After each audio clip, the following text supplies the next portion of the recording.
قل آمنا بالله وما أنزل علينا وما أنزل على إبراهيم وإسماعيل وإسحاق ويعقوب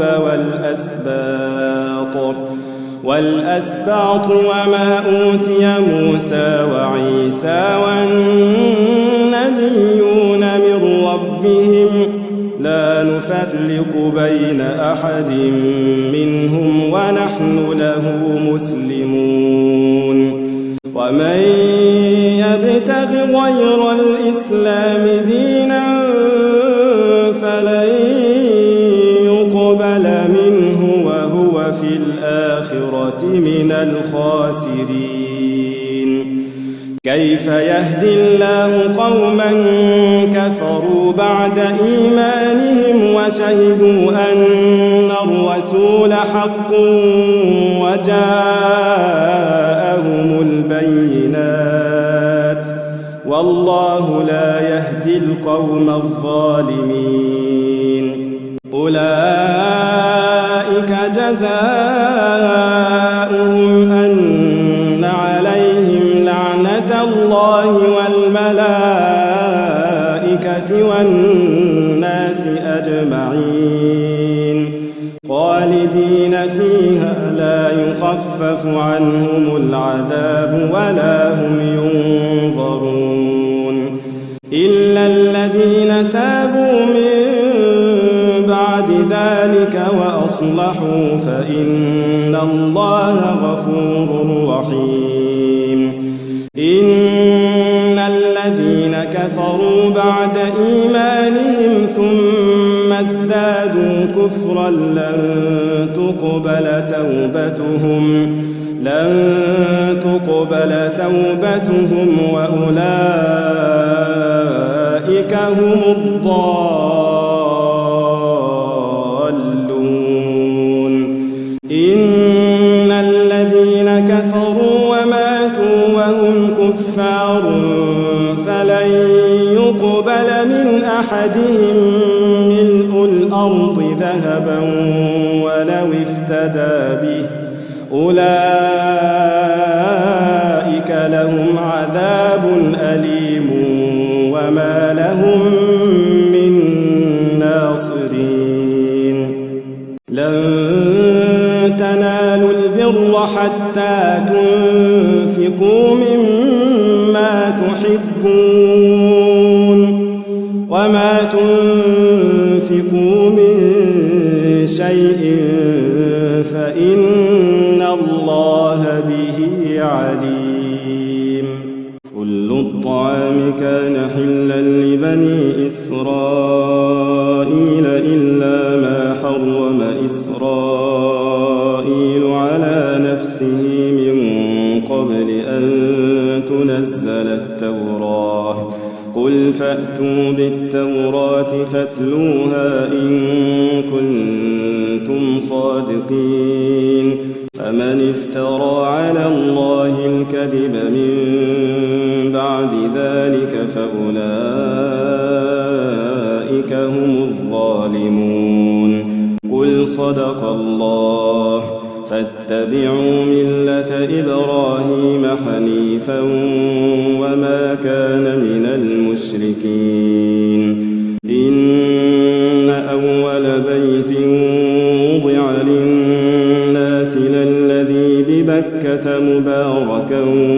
وهدى للعالمين فيه آيات بينات مقام إبراهيم ومن دخله كان آمنا ولله على الناس حج البيت من استطاع إليه سبيلا ومن كفر فإن الله غني عن العالمين قل يا أهل الكتاب لم تكفرون بآيات الله والله شهيد على ما تعملون قل يا أهل الكتاب لم تصدون عن سبيل الله من آمن تبغونها عوجا وأنتم شهداء وما الله بغافل عما تعملون. يا أيها الذين آمنوا إن تطيعوا فريقا من الذين أوتوا الكتاب يردوكم بعد إيمانكم كافرين وكيف تكفرون وأنتم تتلى عليكم آيات الله وفيكم رسوله ومن يعتصم بالله فقد هدي إلى صراط مستقيم. يا أيها الذين آمنوا اتقوا الله حق تقاته ولا تموتن إلا وأنتم مسلمون. واعتصموا بحبل الله جميعا ولا تفرقوا واذكروا نعمة الله عليكم إذ كنتم أعداء فألف بين قلوبكم فأصبحتم بنعمته إخوانا وكنتم على شفا حفرة من النار فأنقذكم منها. كذلك يبين الله لكم آياته لعلكم تهتدون. ولتكن منكم أمة يدعون إلى الخير ويأمرون بالمعروف وينهون عن المنكر وأولئك هم المفلحون.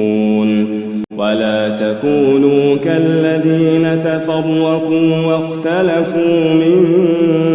بعد ما جاءهم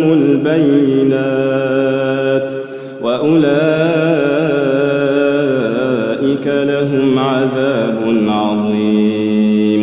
يوم تبيض وجوه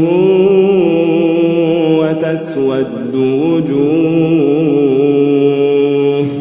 فأما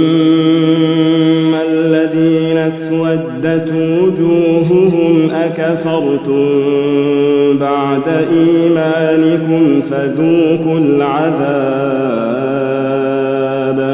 فذوقوا العذاب بما كنتم تكفرون. وأما الذين ابيضت وجوههم ففي رحمة الله هم فيها خالدون. تلك آيات الله نتلوها عليك بالحق وما الله يريد ظلما للعالمين.